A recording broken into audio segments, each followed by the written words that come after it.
Hey Eric, how are you? I'm doing well. How are you? I'm awesome.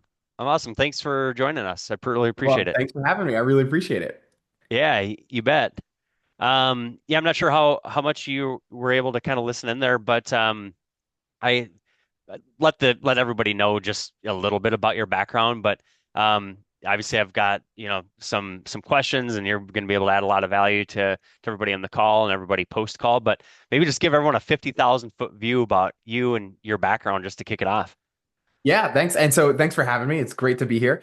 You bet. So I think I've been running cold email campaigns since call it 2018 for different companies that I was working with. And the first cold email campaign I ever ran was using mail merge, using Outlook, Excel, and Microsoft Word. And I think I sent out emails to 150 people, and everybody, it wasn't really a cold email, but I was automating the email. Everyone wanted to hear from me, but I booked something like 72 meetings or something from that list. It Oh, was just that's amazing. It just printed. yeah, I was hooked. And now just to set expectations on it and everything, everyone wanted to hear from me. It was just a list that I had to chomp through, but it basically was my first test into automated email, and I was just like, this is Yeah. awesome. Because I read a book by Jeb Blunt, which I still think everyone should read, called Fanatical Prospecting. And the whole point of the book is as long as your pipeline is full, you're not gonna, get too desperate to close deals. And when you're desperate to close deals, your close percentage goes down and all of these other things. And so um we so I was obsessed with cold calling before I figured out email, and then I was just hooked on trying to figure out email as much as I could. Started Nice. getting more into, email warm up and how to verify lists and how to scrape data and doing a lot more of that. Started doing that for a tech incubator. And then I had a lot of people outside of the tech incubator want me to do it for their companies. And I said, no, I can really only do it for the tech incubator. Had a big private equity company want me to do it for their portfolio. So I jumped over doing it for them. And then eventually, as I figured out, how to run outbound campaigns for 8 to 10 people at a time, I just jumped into running my own agency. So now we've been running the agency for, I think now it's 2 or 3 years now as well. And in that time, for my first year of running the agency, I was also working full time at clay.com. So I was running my agency while also helping build the product and building awareness over there too. And so now we use Clay in all of our campaigns and everything. So Yeah, and yeah, and Eric, now for everyone on all, sorry to butt in. Eric's a very humble guy, so he probably won't brag about this, but Eric was had a lot to do with Clay getting started and getting momentum. I know in like the just this whole GTM, engineering space and all that. So he probably won't tell you that, but he's had a lot. And I think they just announced a new raise at $1 billion valuation. So I know you're a big piece of that success, and even if you won't admit I it. So appreciate it. I appreciate that. Yeah. yeah, yeah. And so you're running like how many emails a month are you managing across your clients? Oh yeah, we send anywhere between 1 million to 1.5 million emails a month, kind of just depending on the month. So you know a little bit about sending emails, it sounds like. Yeah, yeah, a little bit. We manage 50,000 Google inboxes is another Wow, way to put it. that's Yeah. great. That's crazy. All right, so for those of you kind of listening, we're gonna dive into get a little deeper with some strategies and stuff here.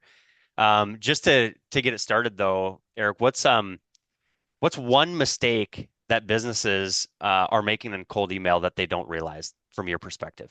Yeah, so I would say when I saw this, I feel like there's a lot of mistakes, but the one mistake I see is that they have too much of an expectation that, well, if I send 50 emails, I should be getting 5 meetings from that. The expectation somewhere has gone askew of what success looks like in email. Yeah, And I think that there's a world where, of course, you can improve your emails, but if you are clearly communicating your offer in the best way that you possibly can, and you've already tried 3, 4, 5 different ways of communicating that offer, if the economics work for you on cold email, you should really ramp up the volume on that and try to send as much as possible. yeah, So let's say I've got one company that literally for every 50 emails we send, we're getting a positive response for this campaign. that's amazing. And that is That's really not good.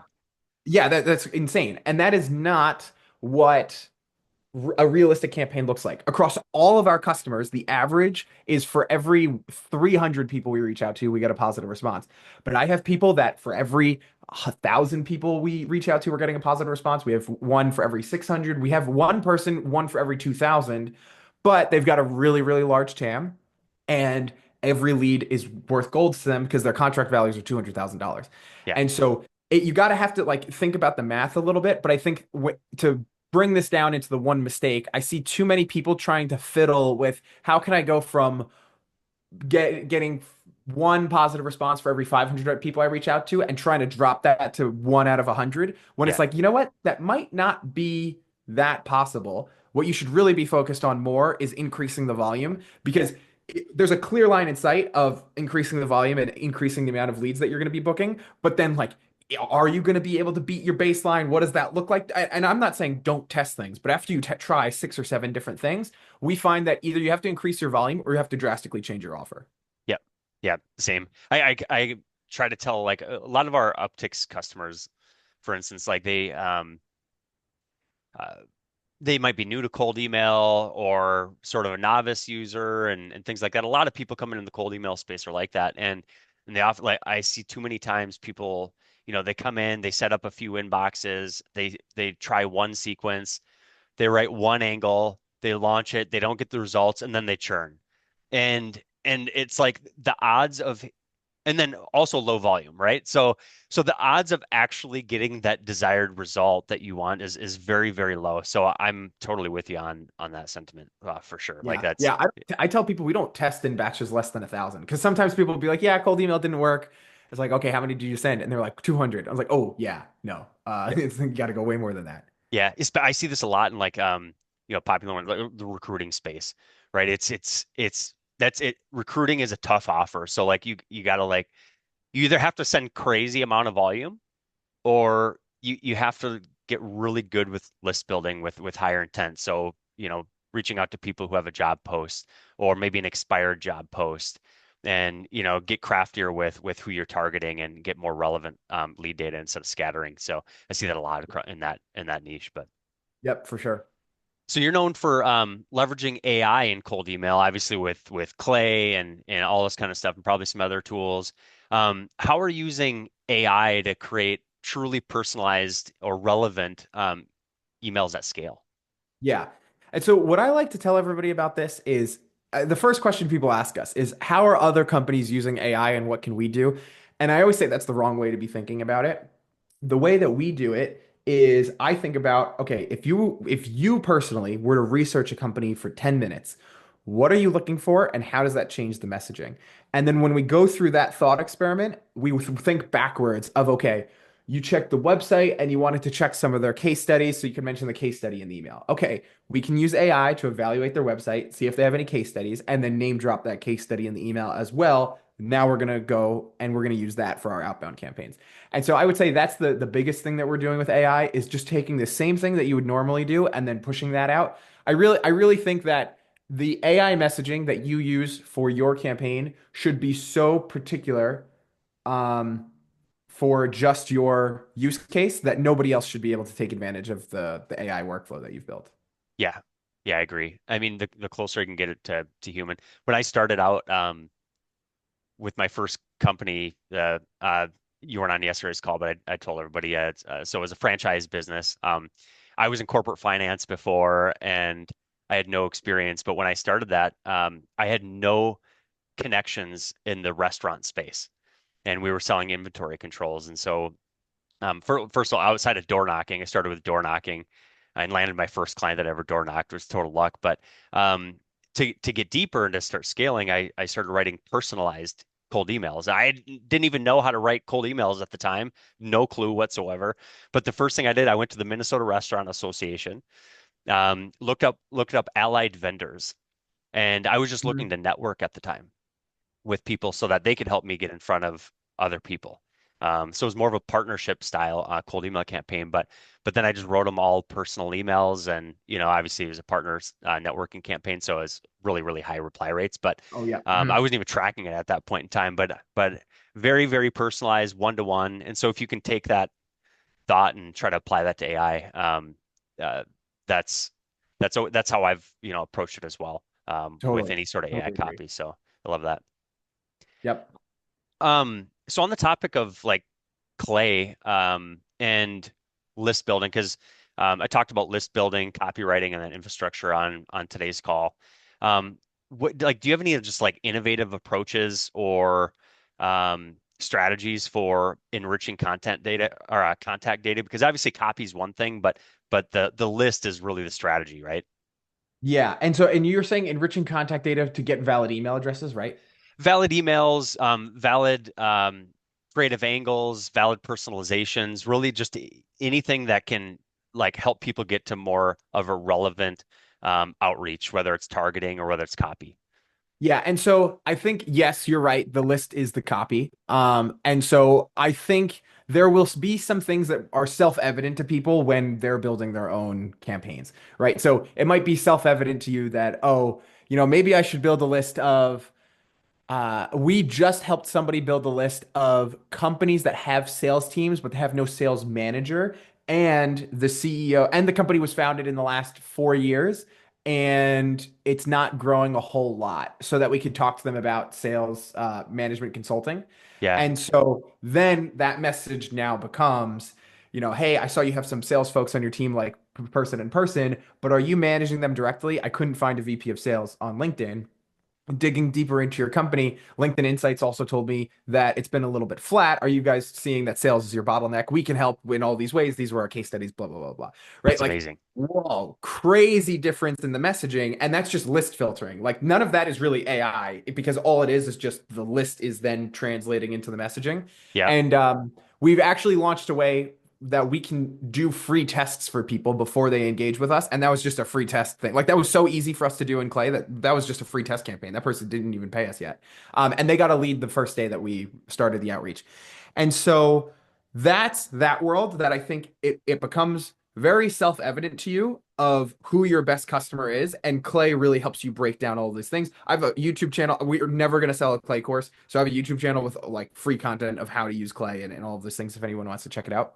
nice. And Yeah, so, and everyone like go check out Eric's website and stuff like so. This layering of relevance, and the copy is what can really tip the scales on driving like powerful like outreach and stuff like that. So that's huge. So if Eric, look up his YouTube channel, check out his website, any resources you have, like check him out because that's I I don't even go to that level, and that's a crazy level.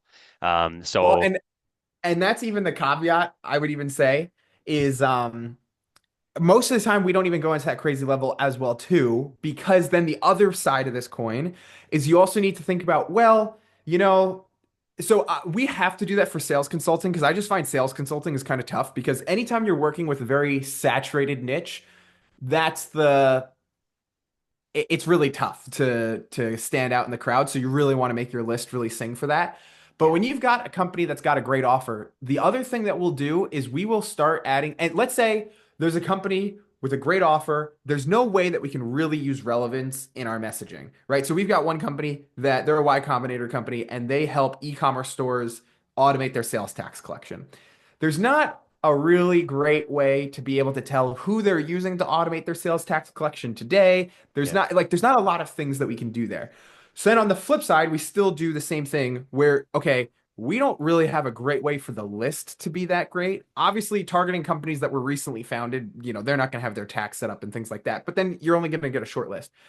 So then what we do instead is we just say, hey, we need to get this message of we can automate your sales tax collection for you just in front of as many people as possible. So then we'll also flip it and then we'll use AI of, okay, if we don't have something relevant to say, what's something still better that we can say that will make the email stand out in the messaging. So in that regards, we use AI to be able to pull the products that they have on their website. And then we name the products and we say basically like product name question in the subject line. And then we say, hey, I had a couple questions about these products. And then below that, I pull the Google Shopping pricing data. So then I say, hey, I saw you have this product listed for this product listed for this product listed for this. Are you automating the sales tax for each of these products in each state that you're selling in? We help people do that. We've helped these bunch of companies, blah, blah, blah, blah. And so then nice. That's killer. naming their product have anything to do with sales tax? No. But are we sending a better message that would then have them say, okay, they did some homework. And one, it looks like a customer might be sending them that message. Oh, Yeah. I maybe about this before too. No, I just want, because I touched on this earlier. Like, so what Eric is talking, like all these elements that he's talking about is what I talked about kind of in the beginning with list building. So most people are scattering lists, and like if you think about these dots as relevance on your copy, right? Like the more scattered, the less likely you're going to hit a bullseye. So what he's talking about is tightening that grouping using just different relevance points, and that's going to help you achieve your desired outcome, which is amazing. I love that. Yeah, yeah. And so then it's like that's how you could take a campaign where you might not have a great idea. I've got another guy, they just started with us yesterday. They do bookkeeping and fractional CFO services for home service businesses, is basically what they do. Is there anything that we can do that we can pull down from the website to know that they need bookkeeping help? No. No, yeah, But there's some things that we can do around, hey, we know that their best customers usually have their trucks wrapped. So what we're going to do is we're going to take a screenshot of the homepage of the website, use AI to figure out if they have wrapped trucks listed or like an image of a wrapped truck on the home page of their website, and then say, hey, I was checking out the site, and I saw you guys are really into your branding with your wrapped trucks, and then we'll say something about the bookkeeping services as well too that we have to figure out. And so there's the list becomes the message, and then there's also you can say things that can make your copy stand out that might not really be relevant, but still increase response rates. Final thing on this is always test these things. We've had some times where we do really crazy things and essentially nobody cares about the crazy things, and just sending a 2 or 3 sentence email without any of that AI outperforms those things. So this is always a math question of what you should be doing, yeah, not a this is Eric, some kind of guru who is just talking to us and he says we should be using AI. Like it's just suggestions. And sometimes the plain text copy beats the AI copy. yeah, yeah. It just depends on, the industry, the need, like the persona. I mean, it varies. It varies so much. So, the one size fits all doesn't always work. But that's where I'd encourage everybody to test as many angles as you possibly can. Test different copywriting frameworks, different strategies.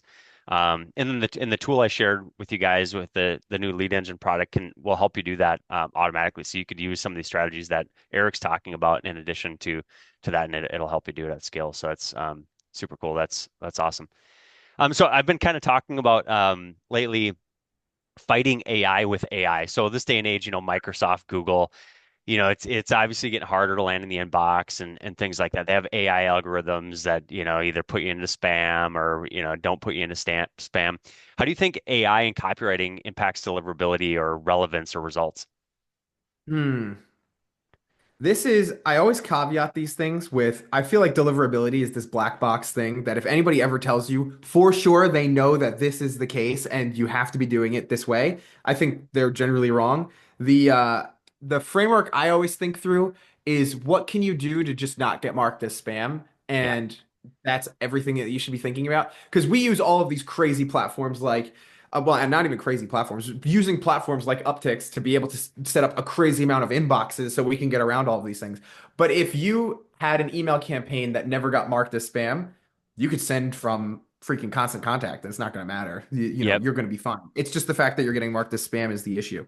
And Yeah. so I Right always there. think from that perspective. And so, does sending good AI copy with relevant messaging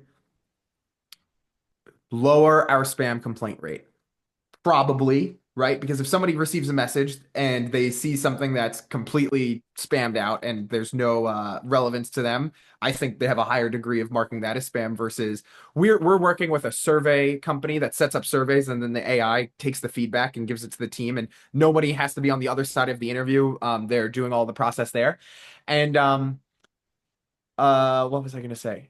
We are using AI to suggest different kinds of survey data and customer interactions that they could run with the AI.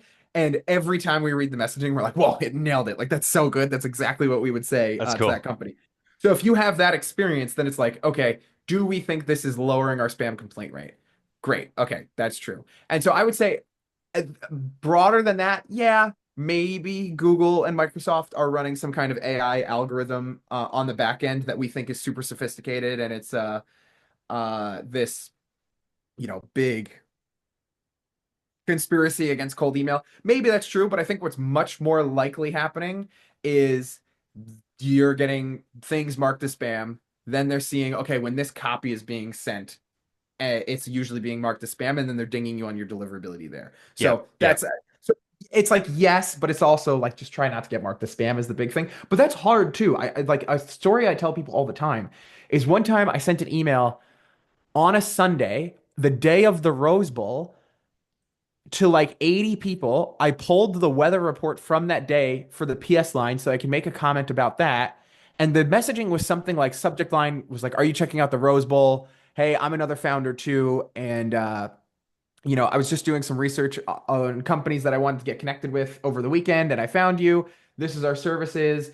Uh, by the way, like I saw the Rose Bowl's in town this week, and it's 72 degrees. Would you happen to be attending? Are you going to any parties? I hope you enjoy. Something like that. I still got somebody who came back to me and said, "You're a spammer. Stop." And I was like, "Whoa, that's great."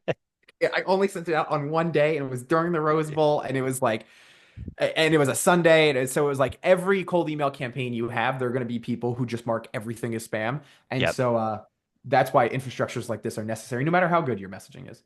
Yeah, yeah, for sure. And for those of you, I don't know obviously the experience level that anybody on the call here has with email or anything, but I hear from customers a lot like, hey, I got bad, I got, somebody told me to F off or like do the like, I'm getting all these negative replies and whatnot.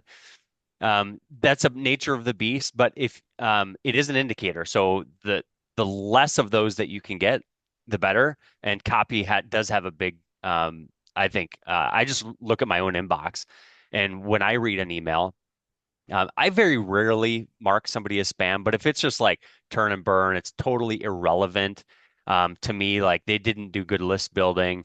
Rarely is it on the basis of like copy unless it's like really bad. But I just think of myself and like, okay, would I mark this as spam? Would I not mark it as spam?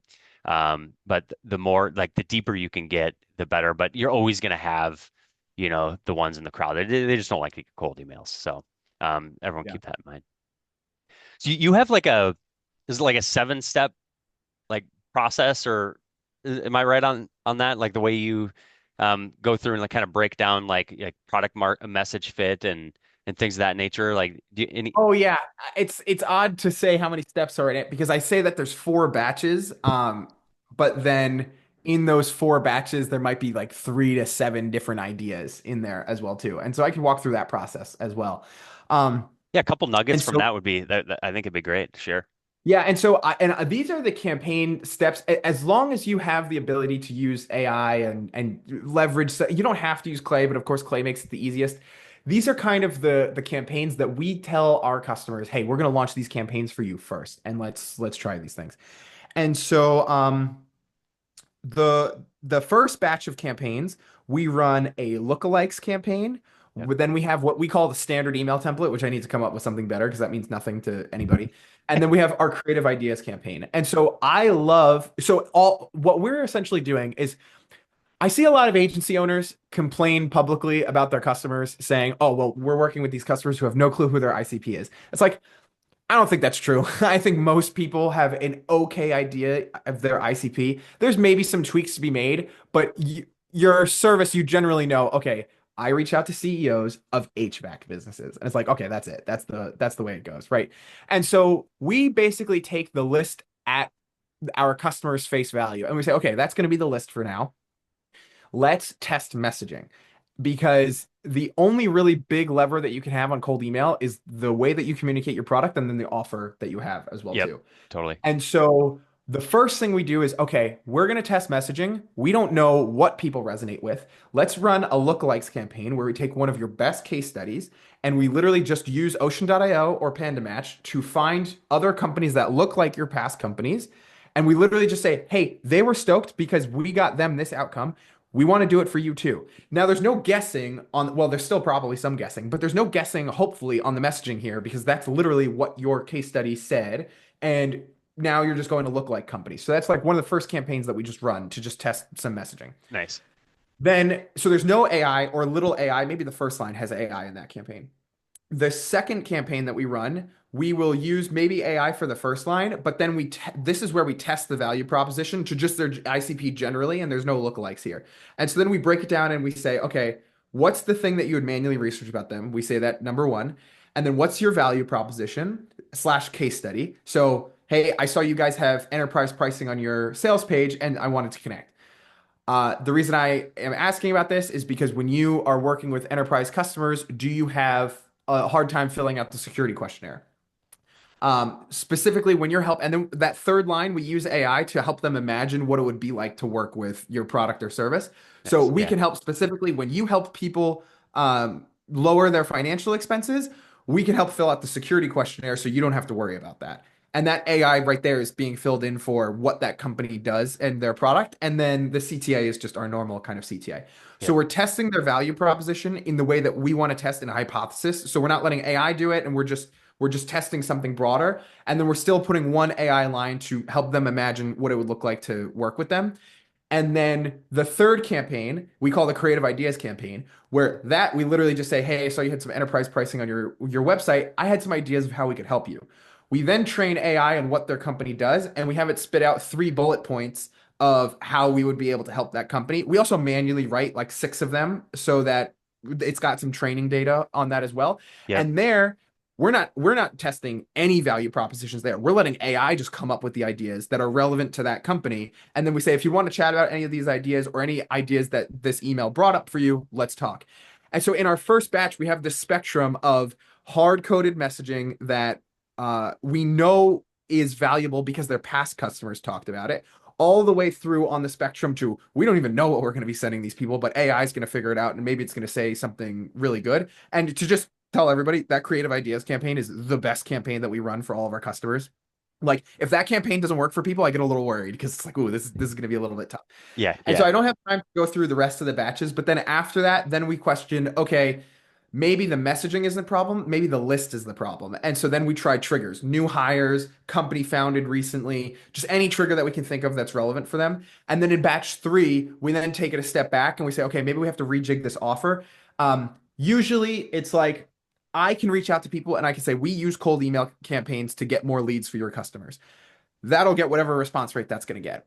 We just launched a new offer that we can launch free tests for people, and I can launch your first cold email campaign for free. If I change, not if, when we change our outbound emails from we help you get leads, we were basically using the creative ideas campaign just to put it out there. And we were getting like one for every 275 people we reached out to, we were getting a positive response on that. Then when we shifted to we launch your outbound campaigns for free, we'll do the first one for you. We're getting like 1 out of 90, but the list is way smaller because I qualify them a lot more crazily and things like that. So also the big changes that you'll get in your response rates will be how can you change your offer to be more of a front end offer? So like I always think that there's a way that you communicate what you do to your customers, but then there's a way that you can communicate what you do for your customers in just such a better way, right? Yeah. Of that gets somebody's attention. Which is why we put all this effort into launching free campaigns and Instead of things like saying that. like we help you scale, even like just kind of marketing buzz terms, Yeah, yeah, exactly. It's like you're kind of niching in like so. Like I gave the example just a little bit ago was of like instead of pitching say lead engine or something like I could provide them with like 50 like lookalike leads or write them a sequence or or something like that. So presenting them an offer instead of it being the whole offer, just give them like a subset of an offer. Sounds like. yeah. Yeah. Yeah, exactly. And I call that like chunking up and chunking down. Like, can you talk more about other outcomes that you cause for other people? And then can you also like break down what you do into be more specific so it's a little bit more sexy on the feature side? Yeah. And so yeah, and I would say that's the toughest thing. Because like how many cold email agencies have you heard of that can launch the first campaign for free in under 48 hours? Like it took a Not lot many. of Yeah. investment and thought of like how can we actually do this and get success for people? And then I tested it for 3 months before we publicly talked about it.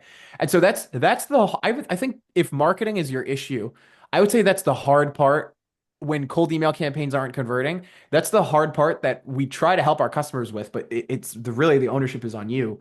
How do you create an offer that can convert that cold traffic from never knowing who you are to being like, oh, you know what? I'll give you some time. This is really interesting, right? Yeah, So I call anyway, that like a demand creation. So, Yes. Yeah, yeah. you're reaching out to people who, they might have the problem you solve, but they're probably not thinking about it. And so, how can you put an offer in front of their eyes that gets them to want to take action now and not kick the can down the road? You got to create that. So you can do that with good lead magnets. You can do that with good hooks. You can do that with good offers. Well, lead magnets and offers are usually the main thing. And then subsidize with social proof, like things of that nature. But yeah, I think that's awesome strategy. So Yeah. what what I mean, obviously Clay's exploded over the last, year and a half, or maybe 2 years. I'm not sure, but like, what shifts do you see in just like the cold email, like tech space in the next 12 to 18 months that people should be looking out for?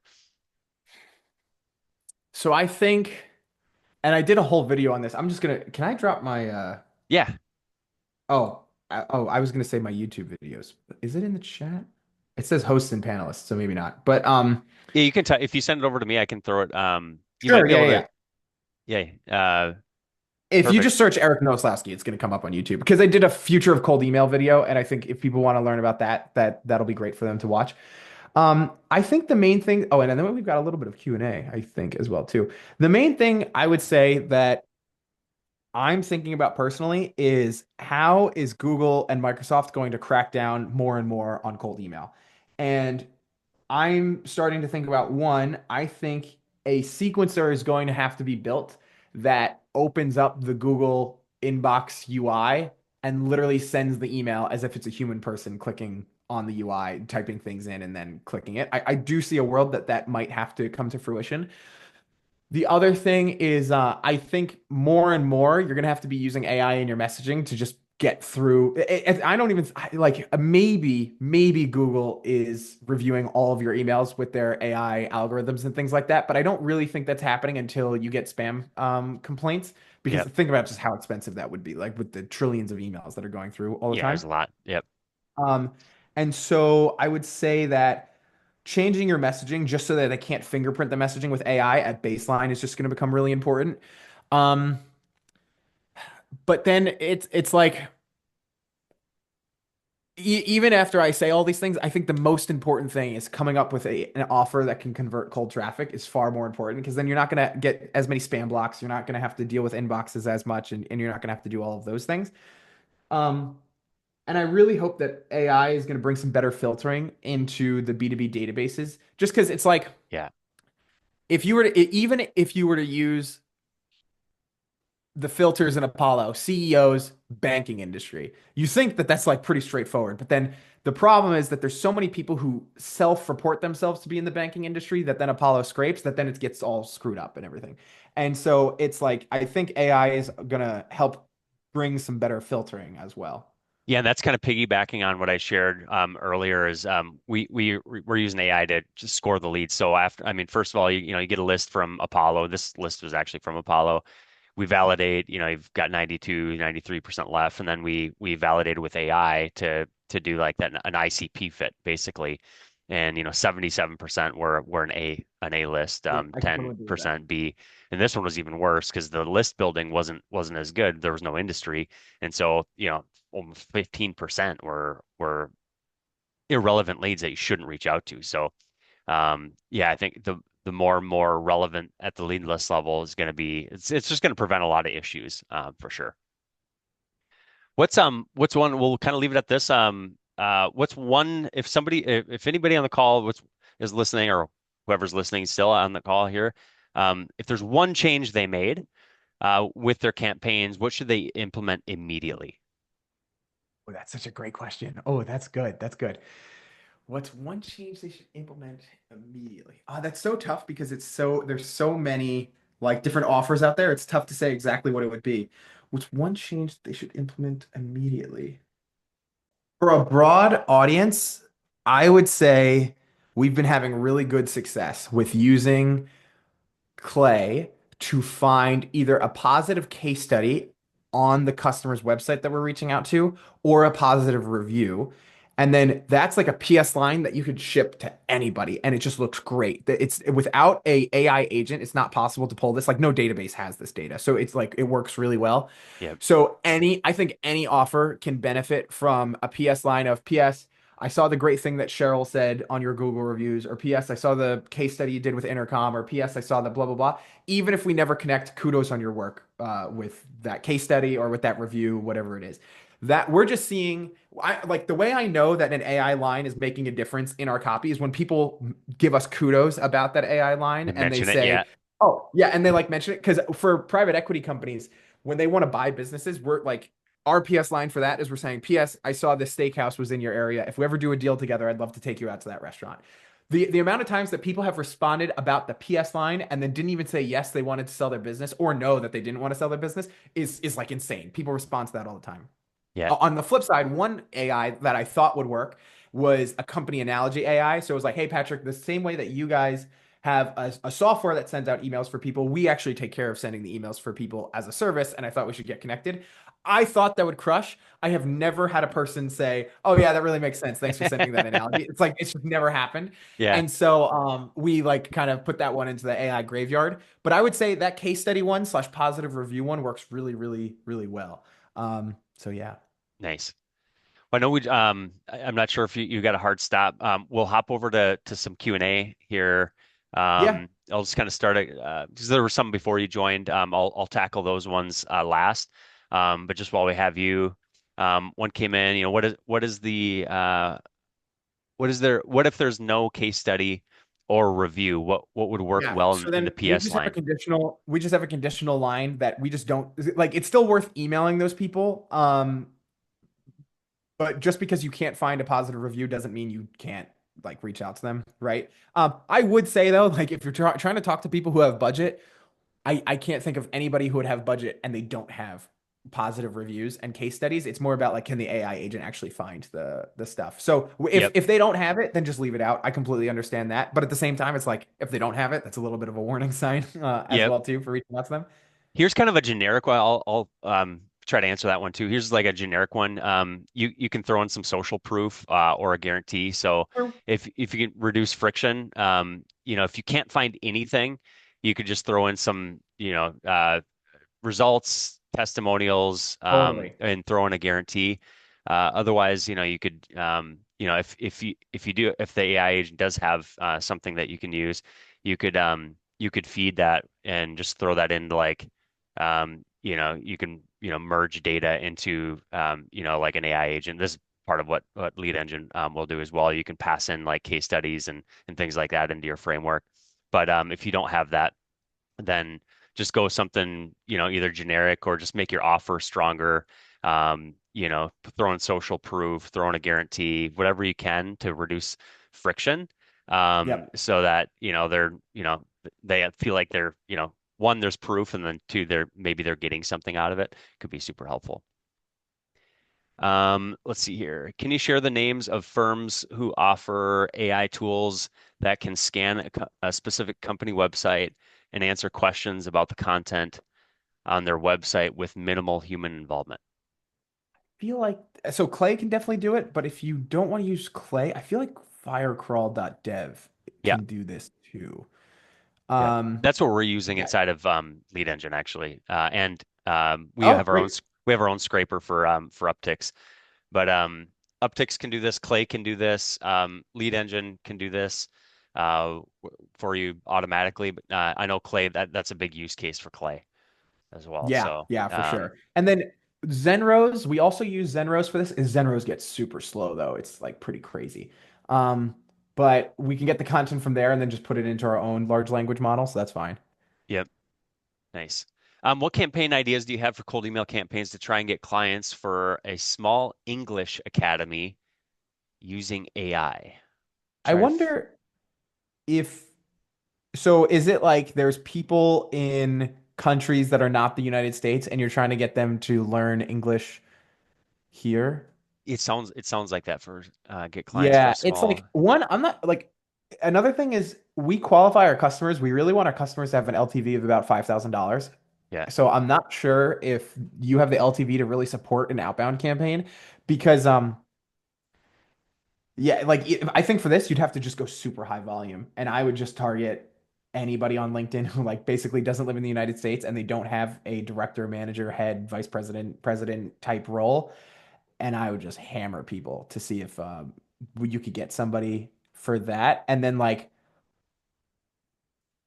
yeah, I don't know, maybe there's something else Patrick you have, but yeah, I'm Yeah, not totally. I'm trying to think. I feel like that's a really high volume thing, and then like Yeah, that's maybe tie it into using AI to find open jobs that fit their past experience that are available in the United States. And it's like, hey, if you knew English, you would totally be able to apply for this job and it's paying, $30 an hour. Like, I don't know, something like that.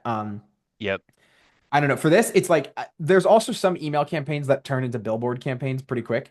And so it's like the private equity outreach campaign is very much a billboard campaign. It's like, do you want to sell your business? There's no copywriting I can send that's going to make you say, you know what? I wasn't thinking about selling my business, but this person reached out to me and now I'm stoked to sell my business. Like there's no copywriting to really get somebody to say that. So it's very much a billboard campaign.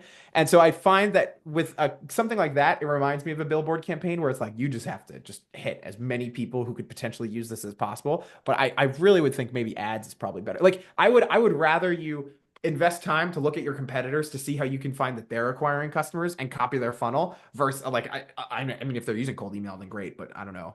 Yeah, with one with like that, I've helped some clients to like the only other way outside of like volume is like just farming for leads. But it's a longer term strategy. So, an angle you can, do to reach out is something like, hey, have you thought about selling your company in the next, 1 to 3 years? But you really got to invest in like the future at that point, at least reduce friction and just throw them on a list and nurture them over time. Obviously, you're going to get some low hanging fruit in there, but yeah, that one's a tough one for sure. Yeah. Let's see here. So, I'll answer that one. The one that just came in about the lead engine one specific. I'll answer the ones that Eric can add a little bit more value than me. How can recruiting firms succeed in cold email? You mentioned it was tough. So, how many leads should a campaign for a recruiting firm be, i.e., volume? It's a lot. If I were running a recruiting company, I would just be very prepared to be sending a lot of volume. And it's tough because it's everybody basically has the same offer and they all basically say the same things. Yeah, Um, and that's what makes it really tough. There's three campaigns that we found that work of like one taking the job description and saying it looks like and using AI to basically say like it looks like you need this type of person and we can help you find them. yeah, Then you're putting yourself out there because sometimes you can't actually find that person and that turns into a little bit of a tough spot. The other one is like targeting companies that recently had somebody leave. So you could say, hey, I saw you had an accountant leave. Like I saw you had Brian recently leave. Like, what's your plan to replace them? We can help you find somebody. yep. That's the other one. And then a campaign I've seen work for recruiting that's just really kind of tough is no, it's not tough. It works. It's just you really got to be on your A game and you really got to be nurturing these people.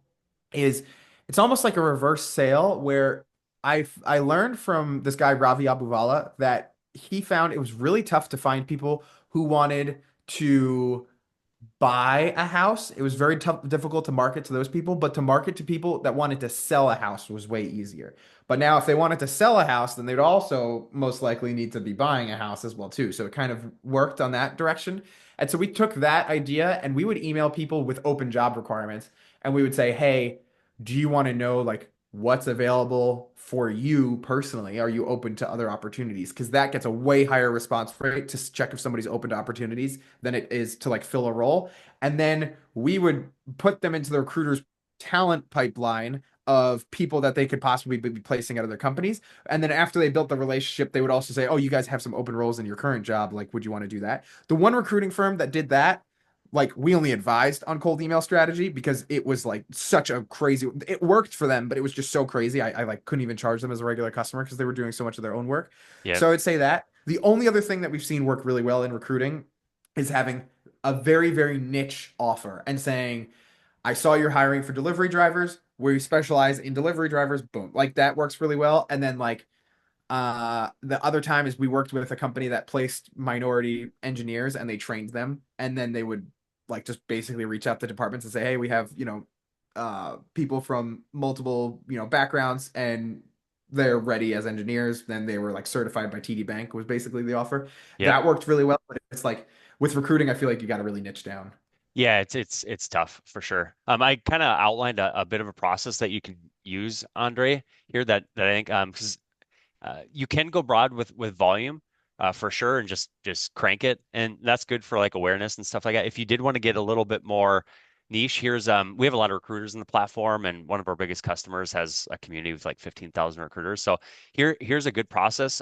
Go find job postings out there. If they're expired, that's always good. You can use like a lead magic, or there's a number of tools out there to find that. Um, then target the hiring manager. And then a strategy that works well is shopping a specific candidate. So basically, you're using candidates as the lead magnet. So it might sound like something like this. You might say like first name, be like, saw you had a job posting for, you can just like insert, role. Did you fill that?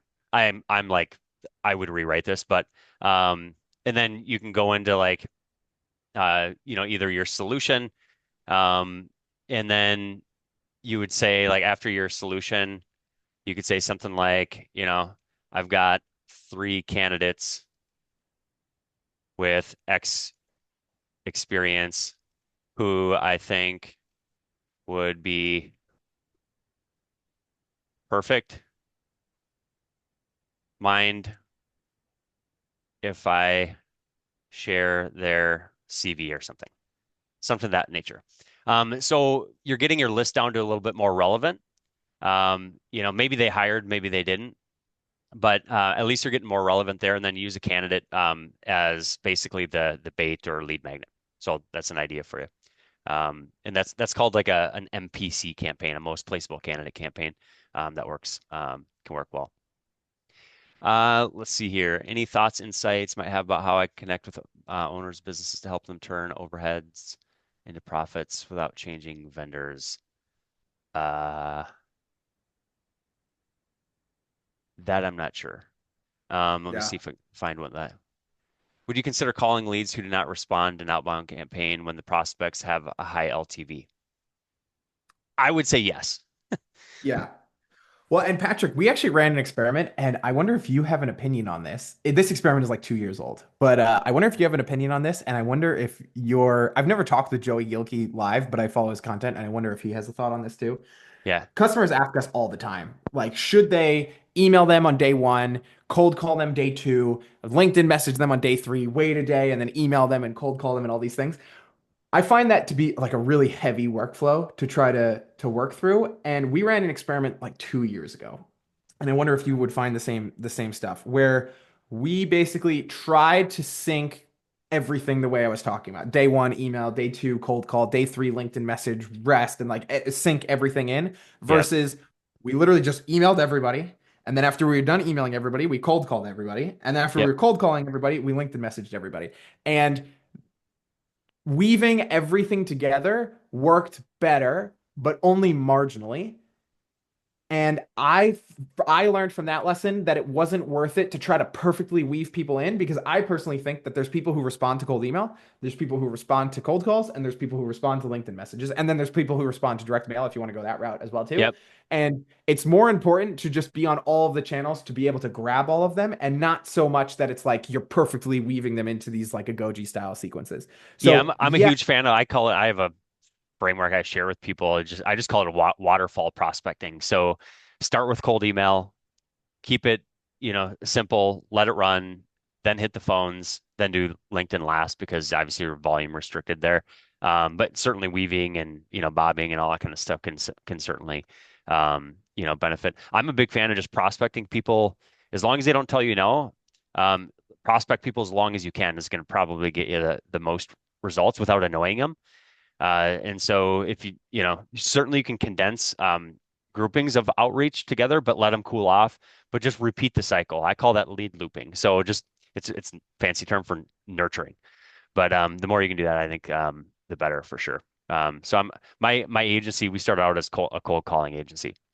And then we added email later, and then we put email in front of the phone, and we improved our phone conversions by two, or well, 1x. So we doubled. We went from a 1% call to booking ratio to a 2%, which is crazy. Actually, a little bit higher than that. But yeah, I'm a big fan. I'm a big fan of that. Obviously, you got to make sure you have good data. Focus on the list, all that kind of stuff. Let's see here. To scan through. And sorry, Patrick, I just have to run. I just wanted to Yeah, find a good yeah. time Let to me chat. so I'll finish up on the Q&A. Thanks so much, Eric, for your time. You dropped a load of value for Oh, those thanks of for you having me. on the call. Yeah, I appreciate it. Go look up Eric on LinkedIn. Go to his website, his YouTube channel. He's got that offer of launching campaigns and stuff like that. So if that fits and you're a good candidate for that, use Eric's service. So appreciate Awesome. it, Eric. Thanks, guys. Bye. Yep. Thanks.